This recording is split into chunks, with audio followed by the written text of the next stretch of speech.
It wasn't the red lipstick stain on her coffee mug that gave it away. She wore lipstick every morning. It wasn't the faint cologne I didn't recognize on her scarf last Thursday, either. I told myself it could have been anyone, someone she brushed past in a hallway, maybe a patient's husband leaning in too close. I let that one slide. But the Uber receipt? That was different. That was solid.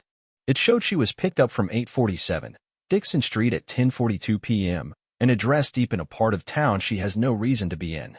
That same night, she texted me at 7:53 p.m. saying her shift got extended and she'd probably crash in the on-call room at the hospital. The timestamp screamed louder than any perfume or misplaced garment ever could. I stared at it in the dark kitchen, the screen light flickering against my face, making everything else look grayscale and dead. I didn't move. I didn't blink. I just watched the digital evidence breathe in my hand. This wasn't just the scent of another man. It was the scent of the end. She came home an hour later, still in scrubs, hair tied up like always, humming that same damn tune she plays on our Bluetooth speaker in the mornings. She dropped her bag by the door like it weighed nothing and walked straight into the bathroom. I didn't ask where she'd been. I didn't have to. I just looked at her for a little longer than usual. Not like a man who missed his wife. Like a coroner studying a corpse he's already declared dead, just waiting for the family to show up. She kissed my cheek and said she was exhausted. I kissed her back.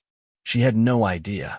That night, while she was in the shower, I walked into the guest room, closed the door, and opened my laptop. I didn't search for how to catch a cheating wife. I already had her. I didn't need more evidence. What I needed was a plan. What I needed was time. And that's what I'd take from her first time. I'd give her weeks, months even, to think everything was fine. Let her settle back into the comfort of routine. Let her believe the lie that I was clueless, oblivious. Let her touch me with those filthy hands, whisper love with that forked tongue, talk about our future like it still meant something. Let her think she'd gotten away with it. That was the real trap. Not confrontation. Not anger. Just silence. The calm before the surgical strike. I stopped reacting. Stopped checking. Stopped questioning. I returned to baseline. We had breakfast together again. We binged our old shows on the couch. I brought her coffee in the mornings and asked about her day, feigning interest while watching her eyes for flickers of guilt. I never saw it. She was good. But I was better. I started waking up earlier, telling her I was hitting the gym. In reality, I was setting up the new account, finding the right lawyer, meeting with a financial advisor in secret. I moved slowly, methodically, like a man crafting a guillotine from scratch. Not just to sever her from my life, but to make sure she watched the blade rise inch by inch, without ever realizing it was meant for her. I played the perfect husband, made her believe she was forgiven for whatever minor suspicions she thought I might have had. She even brought it up once, half joking. "You trust me, right?" she asked, curled under my arm on the couch. I kissed the top of her head and said, "Of course." She sighed like it meant the world, like my trust was a gift. She didn't know it had already been buried weeks ago, along with every genuine feeling I'd ever had for her. I was smiling at a ghost. She started talking about having people over again. Friends. Family. Maybe a little dinner party to celebrate us getting through a tough patch. I agreed. I said it was a great idea. I even offered to plan it myself.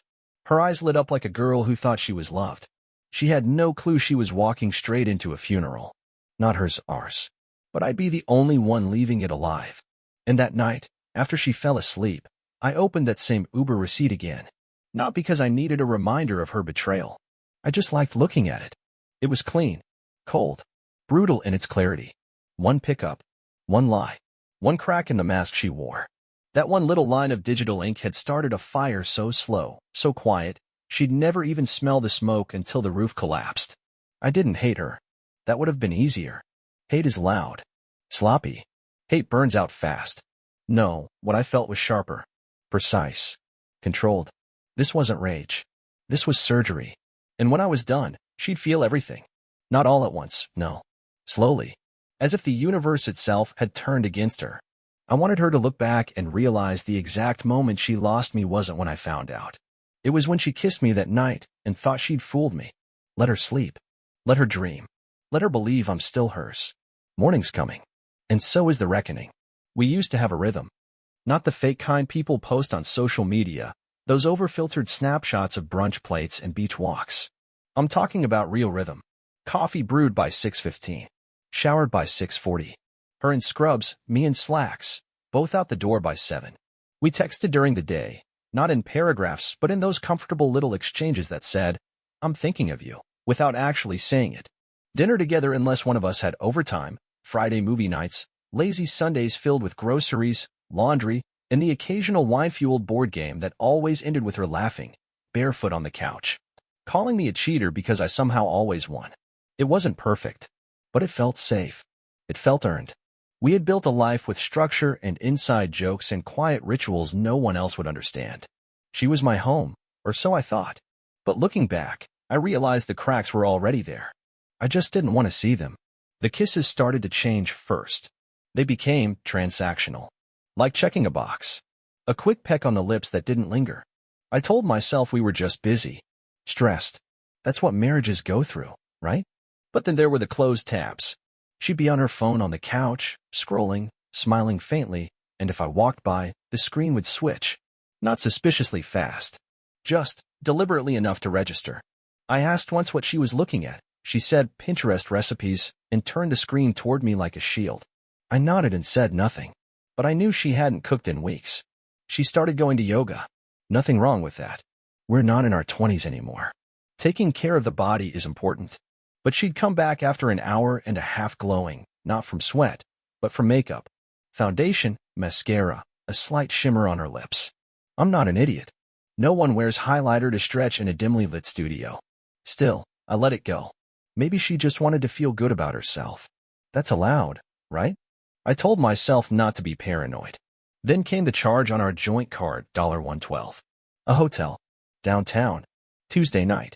She told me she was at a late training seminar for the new charting system at the hospital. I almost convinced myself it could have been a mistake. A technical error. Maybe someone stole her card number. But when I brought it up, she barely blinked. Said it must have been a software subscription billed through some third party. I could have called the hotel. I could have asked for a receipt. But I didn't. Not because I believed her, but because some part of me didn't want to know. Not yet. That's when I started watching more closely. Her phone, once left face up on the kitchen counter, now spent its days screen down, or worse, wedged in her back pocket like a secret. Her texts became shorter, her glances more distracted. She laughed at things I couldn't hear. Sometimes I'd walk into the room and she'd pause mid-scroll, lock the screen, and say, "Hey babe," like nothing happened. She still smiled. Still asked about my day. But it all felt rehearsed. Like muscle memory rather than affection. She wore perfume to bed once. That's what broke me. Not lingerie, not some unfamiliar mark, not even a late night out. It was the damn perfume.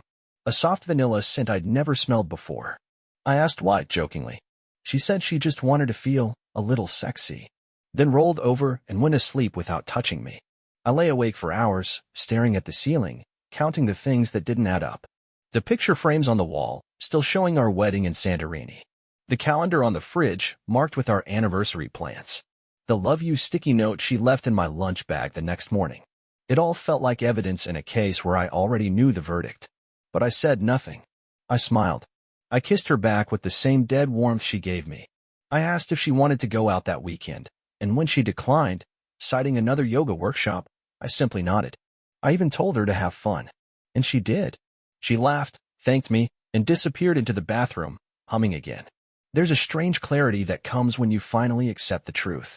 Not when you find proof, but when you let yourself stop making excuses. When you realize you've been loving a shadow, not a person. That the woman in your bed is not the woman you married, but her ghost, wearing a familiar smile. I stopped hoping things would go back to normal. That's what fools do. I started preparing. Not for a confrontation, not for some childish shouting match. No, I started preparing for silence. For control. For patience. She had her yoga, her secrets, her hotel receipts. I had time. And when the clock ran out, she'd wish I had just screamed. Because I didn't come to fight. I came to end it. I remember the exact moment the doubt solidified into something sharper. Not rage. Not heartbreak. Just precision. It was a Thursday. The sky was the color of wet asphalt, and traffic had been hell, so I came home a little earlier than usual. She wasn't expecting me. That mattered. When I walked through the door, the house had that strange silence, like someone had just been there, but the air hadn't settled yet. Her keys were on the counter, her bag half open, but she wasn't in the kitchen like she usually was around that time. I didn't call out. I just listened. The shower was running. That's what made it strange. She never showered this early after work. Especially not before dinner. Not unless she'd been somewhere else. Somewhere she didn't want me to smell. I stood by the door, watching droplets slide down the side of her insulated Starbucks cup, the ice already half melted. I checked the trash. 2 straws. 1 sandwich, split in half. 1 receipt from the deli by 9th Street. The one we used to go to together on Saturdays. She told me she'd eaten at the hospital cafeteria. Said the food was shit, but at least it was fast. I didn't speak when she walked out of the bathroom 20 minutes later, wrapped in a towel, fake surprise on her face. "Hey babe, you're home early," she said, like I'd caught her in the middle of baking cookies, not washing away the scent of someone else's hands. I didn't flinch. I kissed her on the forehead. Said traffic was bad, so I left the office early. She smiled, relaxed, disappeared into the bedroom. I went into the living room and sat on the couch. Quiet. Still. She called out something from the bedroom. Some meaningless question about dinner or laundry. I don't even remember. I didn't answer right away. I just stared at the blank TV screen in front of me, my own reflection looking back. Calm. Focused. Then I picked up the remote and paused my own thoughts the way you freeze a frame just before the climax. That's when I knew. Not because of a text. Not because I found her with someone else. But because of how fast she tried to be normal. Because she was too smooth. Too prepared. She hadn't been caught, yet. But she'd been rehearsing, just in case. I didn't raise my voice. I pressed pause and started playing my game. From that moment on, I stopped reacting like a husband. I started observing like a hunter. She made herself easy. The next day, she said she had yoga again. I smiled, nodded, said I'd be working late. I didn't go to work. I didn't follow her either. I didn't need to. Instead, I drove to the parking lot across from the studio she claimed to go to and waited. No sign of her car. I waited 45 minutes. Still nothing. Called the studio, pretended to be a new client, asked about drop-in sessions. The receptionist said they hadn't had anyone new in weeks. Just regulars. I asked if my wife was one of them. Gave her name. She said no one by that name had ever been there. I thanked her and hung up. Still no anger. Just clarity. When she got home that night, glowing again, hair a little too perfect for someone who'd been sweating through a 2-hour stretch session, I kissed her on the cheek and asked if she wanted to order Thai. She beamed, relieved, maybe even a little smug. Like she thought her little act was working. It was. Just not the way she imagined. Every smile I gave her after that was a move on the board. Every dinner, every shared laugh, every night we lay side by side in bed was a trap tightening. She thought she was getting away with it. She thought I was the fool. That I didn't see the shift in her tone when she talked about needing space, or the way she locked her phone even in the shower. She thought I didn't notice the sudden password changes, the deleted call logs, the overnight conferences that didn't exist. I noticed everything, but I said nothing. I even told her we should plan a dinner party soon, just something to reconnect with friends and family. She looked stunned for a second, like guilt had flashed across her face, but then she smiled and said it was a great idea. "Maybe we really are okay," she said. I nodded, said we'd pick a date. She leaned into me, kissed me a little softer than usual. Testing, measuring if she'd won. She hadn't. She'd only passed the point of no return. They say the worst kind of vengeance is the one you never see coming. That's exactly what I became, a ghost in my own home, watching, recording, collecting. The game was no longer emotional. It was chess, and I'd already seen the end of the board. She thought I was healing, that I was the kind of man who forgives because it's easier than being alone. Even my closest friends, the ones who knew something was off, said things like, "Man, just let it go. People make mistakes." They didn't know I was already past the point of pain. I wasn't nursing wounds. I was sharpening knives. The first step was observation. Real observation. Not paranoia, not guessing. Data. I ordered 2 motion-activated webcams and installed them in neutral spots, one in the living room disguised as a smoke detector and another in the hallway opposite the guest room. Not in the bedroom. I didn't want to see that. I wasn't looking for closure. I was collecting confirmation. Facts. Patterns. Next was her bank activity. We had a joint account for bills, groceries, and emergencies. But she had her own card too, one she rarely used before. Suddenly, it became active again. Small transactions, well spread, seemingly harmless. But they painted a picture. Ride shares, takeout, mid-range wine shops in neighborhoods where we knew no one. A $34 charge at a boutique hotel on a Wednesday morning. She told me she had a flat tire and waited for roadside assistance. I asked if she was okay. She smiled, kissed my cheek, said I was sweet. I smiled back. Said nothing. I created a burner email. Then a fake social account. Generic enough to be invisible, just another mid-level office guy with gym selfies, dog pics, and a love for indie music. I started following her. Slowly. Liking one photo, then skipping 5. Commenting on an old vacation post like I just discovered her.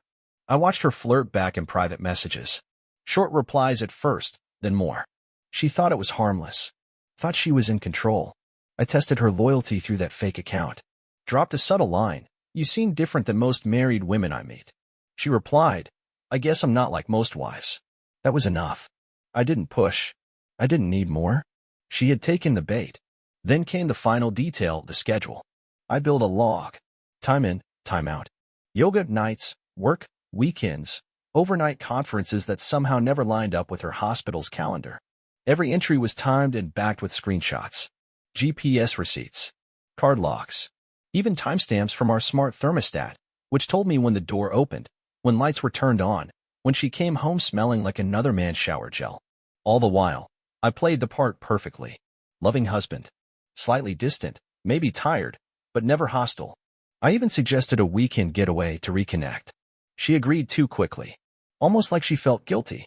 Almost like she wanted to seal the lie tighter with a romantic escape. I booked a place. Gave her time to prepare. Meanwhile, I sent anonymous screenshots of her flirt messages to her best friend using a burner number. Just a taste. Enough to raise eyebrows to begin the whisper campaign. I wanted isolation. She thrived on the attention of others. I turned that off one friend at a time. I kept up appearances. Brought her coffee. Let her play her role. Even gave her the password to my phone again, as if nothing had ever happened. She didn't notice that my actual device was being mirrored remotely, logging everything on a cloud account she didn't know existed. At night, I watched her sleep and counted down the days. She looked so peaceful, so untouched, like a statue of someone I used to love. I didn't feel hate. I didn't feel grief. I felt something colder. Satisfaction. I was preparing the stage. The celebration she thought was about love, unity, rebirth. But what I was building was an execution. The night of the dinner party arrived like a perfectly dressed lie. Everything was in place, candles, jazz playlist humming low, wine decanting like we were a couple who still believed in anniversaries. She floated through the room in a black dress I had complimented a dozen times before. She looked stunning, radiant, almost believable. Our closest friends were arriving. A few couples, her sister, my brother, even her parents, who'd driven in from out of town. I hugged each one with steady hands and a smile so warm, no one saw the frost behind my eyes. She played her role too flawlessly. Touching my arm at the right moments, laughing just enough, pouring wine like the perfect hostess. But underneath the elegance, she was feeding a fantasy, and I was holding the knife. Midway through dinner, I stood to make a toast. She didn't expect it. That was the point. I just want to thank everyone for being here tonight, I began, glass in hand, eyes sweeping across the table. You've been with us through everything, moves, careers, late nights, hard years. And lately, we've been trying to rebuild.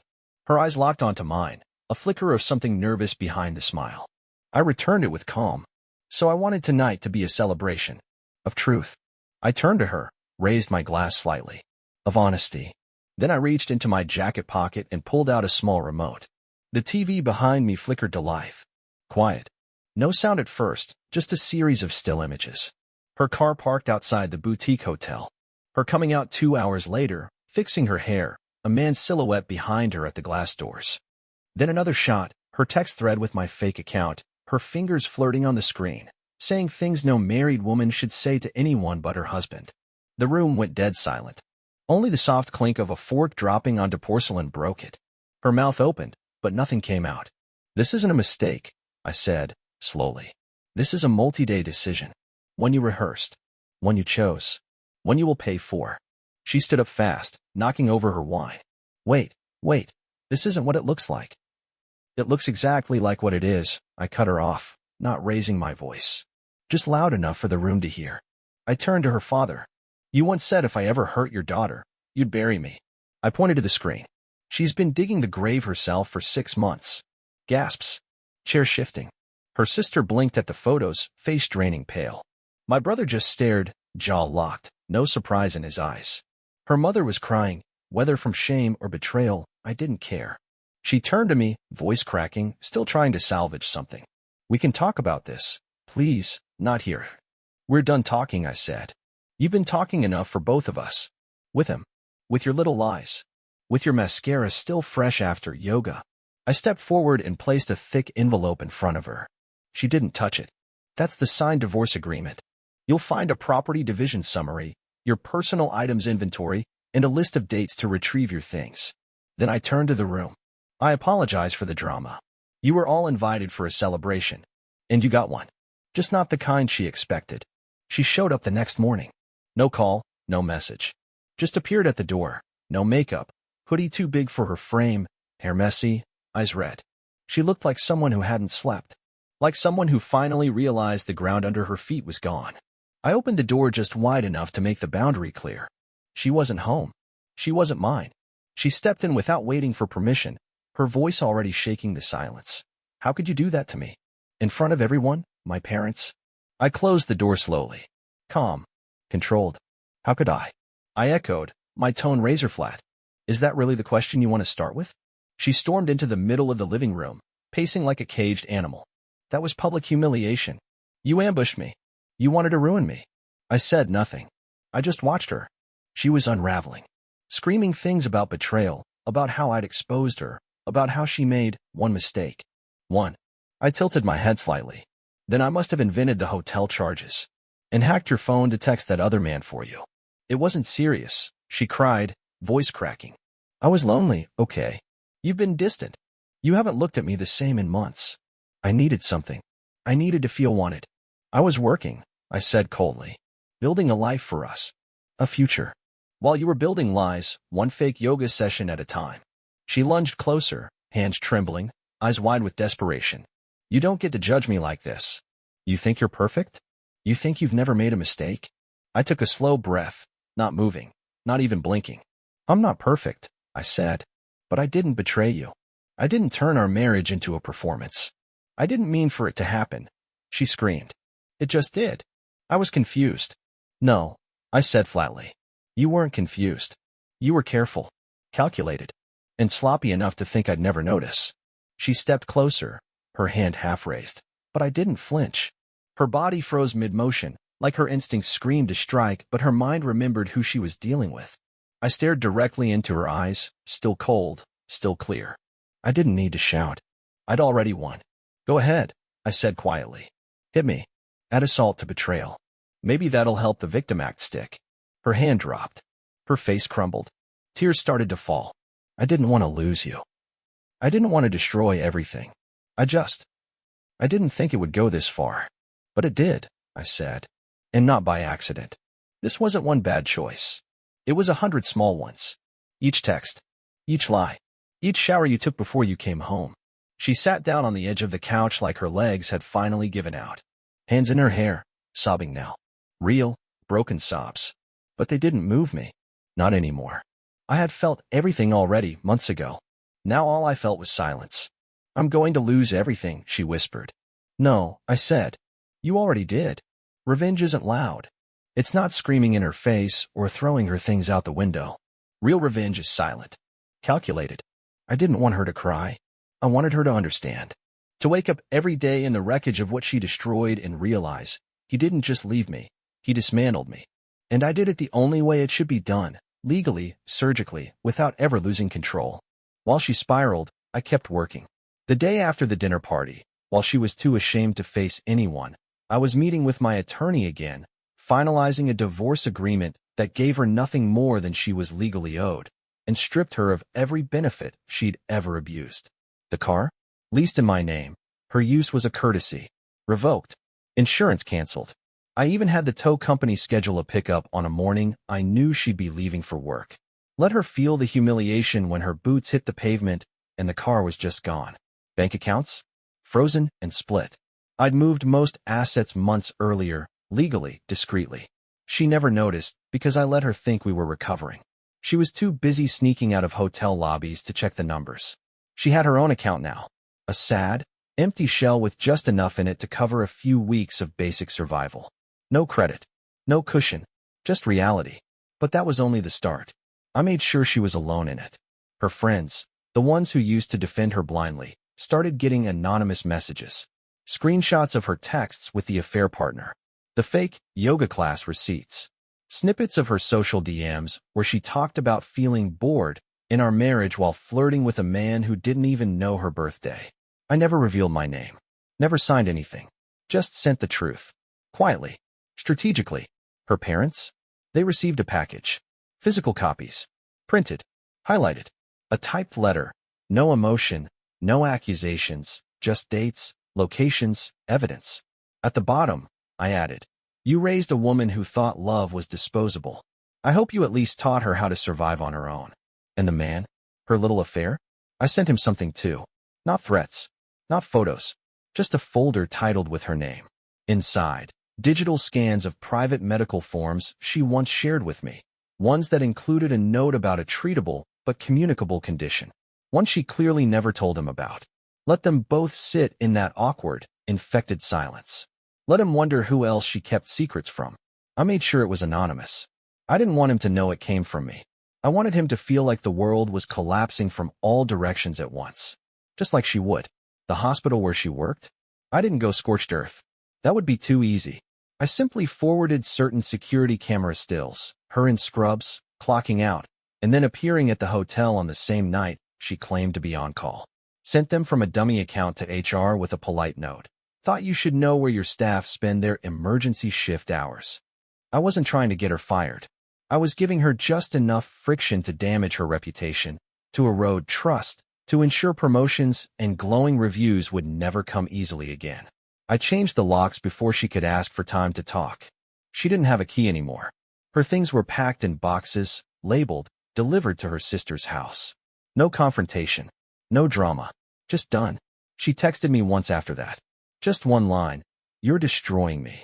I stared at the screen for a full minute. Then I typed, "No. You did that. I just handed you the mirror." And then I blocked the number. I didn't post online. I didn't seek sympathy. I didn't move out. This was my house. My name on the deed. My peace to reclaim. I stayed. She lost everything. But the worst part for her wasn't the money, or the car, or the shame. It was knowing that I didn't flinch. That I didn't scream. That I didn't need to fight to win.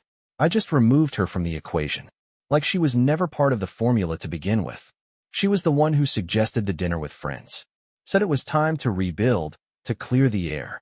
Her words, not mine. She called it a night of reconnection. Like the damage could be undone over wine and shared appetizers. I said yes, of course. Smiled the way a surgeon does before making the first incision. I let her book the place, dress the part, paint on the smile. I watched her sit in front of the mirror that night, rehearsing the face of a woman who had it all under control. She wore the same dress she did for her 30th birthday, the one I once said made her look unstoppable. Now, it just looked like armor over a crumbling frame. The friends arrived, one couple at a time. Some smiled too wide. Others avoided her eyes. They'd all received something by now, quiet messages, screenshots, pieces of the puzzle I'd delivered anonymously, one at a time. No accusations. Just facts. I didn't tell them how to feel. I let the truth do the talking. She didn't know who knew what. That was the beauty of it. She was surrounded by familiar faces, but couldn't tell which of them still saw her the same. Dinner started awkward, but civil. Drinks helped. Small talk tried to float, but it kept sinking. She laughed a little too loud. Touched my arm when she didn't need to. Kept glancing around like she was waiting for the ice to crack. She thought I was there to support her. She thought I was still pretending. I let the evening run its course until the entrees arrived. Waiters stepped away. Glasses were full. That's when I stood. Slowly. Calmly. The table fell quiet. Forks paused midair. Her smile faltered just enough for me to see the panic beneath. "I know this has been an odd time for all of you," I said, "and I appreciate you coming here tonight. I wanted this dinner to be about clarity, about respect, about truth." She froze. I saw her hand clench on her lap, the knuckles whitening. "You all deserve to know the truth." Then I reached into my jacket and pulled out a small stack of envelopes. I placed them on the table, one by one, sliding them across like cards at the final hand of a game no one realized they were playing. Inside, A curated collection of her texts, dates, transactions, hotel check-ins. Proof. Clean. Chronological. Undeniable. This, I continued, my voice steady, is what's been happening behind your backs. Lies. Deception. And a whole lot of betrayal. She stood abruptly. No, this isn't the place. We can talk. No, I said sharply, locking eyes with her. We've already talked. You just didn't listen. The friends stared down at the papers. Silence. One woman gasped. One man looked away. Another just shook his head slowly. I'm sorry you had to find out like this, I said, still standing. But I won't carry her secrets for her anymore. Her voice cracked. You're ruining my life. No, I replied coldly. I just stopped protecting the lie that was ruining mine. She turned to one of her friends, tried to speak, to explain, but no words came. Just tears. Not the kind that ask for forgiveness. The kind that spill when everything collapses and there's no one left to hold it up. I sat back down, cut into my steak. Let the silence settle. Let them all feel the weight of who she really was. She walked out 10 minutes later. No goodbye. No coat. Just gone. I didn't follow. I never would. She disappeared from my life for a few weeks after that dinner. Silence. No texts, no calls, no pathetic attempts to explain. I thought maybe she'd finally understood. Maybe the reality had hit her hard enough to bury what was left of her pride. But broken people don't disappear, they just go quiet while they figure out how to beg. It came on a Tuesday night. Rain falling hard outside, the kind of night when silence feels heavier. I was sitting in my home clean, peaceful, and finally mine again. The doorbell rang. I knew it was her before I even stood up. Something about the timing, the storm, the weight in the air. I opened the door slowly. There she was, soaked, shaking, barely holding it together. A shell of the woman she used to be. Her eyes were red, makeup ruined, hair clinging to her face. She looked like a warning to others. I said nothing. Just stood there. She didn't ask to come in. She just spoke. I was stupid, she whispered, voice cracking. I didn't realize what I had until it was gone. I looked at her without blinking. No, you weren't stupid. You were deliberately destructive. And now, I stepped aside just enough for her to see the warm, untouched room behind me. You get to live in the wreckage. She started crying, hard. Not the dramatic kind. This was broken sobbing, body shaking, hands pressed together like prayer. Please, she whispered, I'll do anything. I'll go to therapy. I'll explain everything to everyone. Just give me a chance to make it right. Just give me a version of you back. I stepped out under the porch light, close enough to make sure she heard every word. You didn't just cheat. You demolished. You took the most loyal version of me, the man who chose you every single day without hesitation, and you humiliated him. You spit in his face with a smile. I didn't mean to, she choked. I swear to God, I didn't. You meant every choice. I cut her off.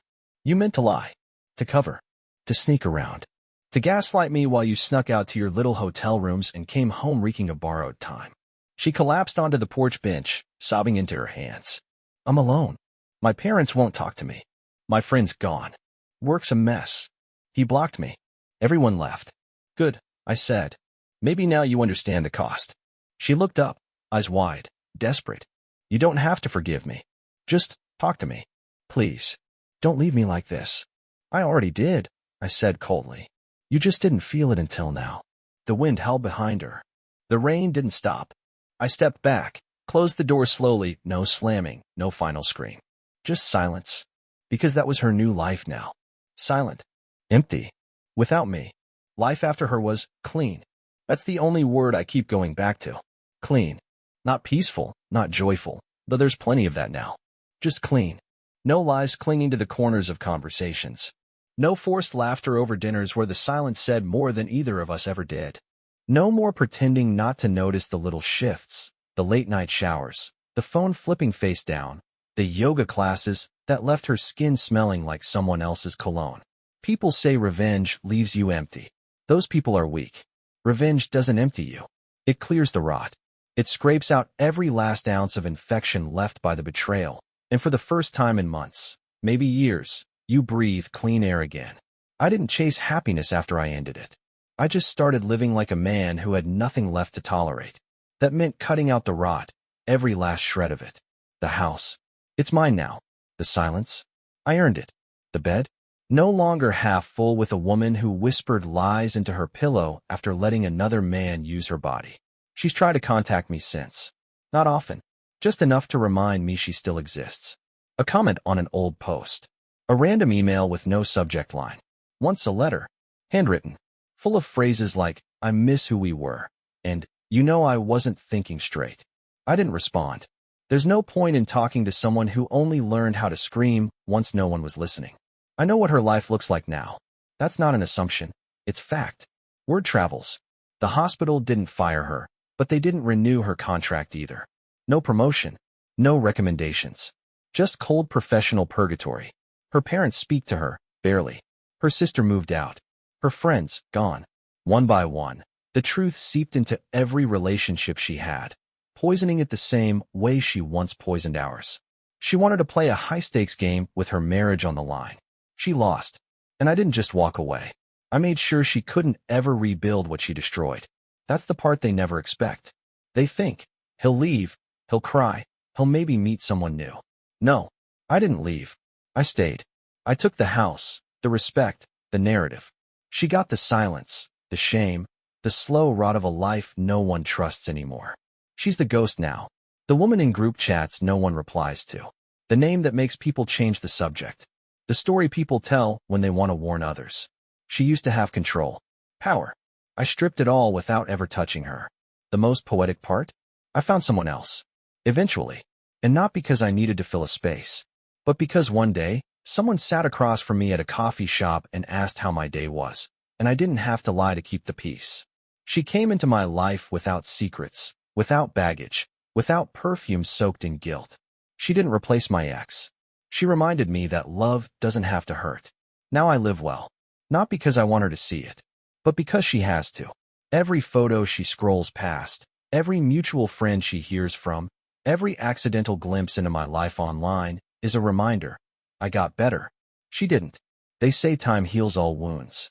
That's true, but only if you cut out the infection first. She once told me I'd be nothing without her. Now she's nothing, and I'm everything she can no longer reach. And still, after all this, people sometimes ask, wasn't it harsh? Don't you think you went too far? No, I didn't go far enough. Because for months, she sat across from me at dinner and looked me in the eye while lying through her teeth. She let me kiss a mouth that still tasted like someone else. She took the trust one handed her every day like a gift and ground it into dust beneath her heel. What I did wasn't revenge. It was balance. It was justice. It was a man taking back everything he gave to the wrong person. So let me ask you, man to man, what would you have done if your wife disappeared every Tuesday for 2 hours and came home smelling like lies? Would you forgive? Would you beg? Or would you burn her world down and rebuild your own? Because I did. And I'd do it again. Twice as cold. Twice as clean.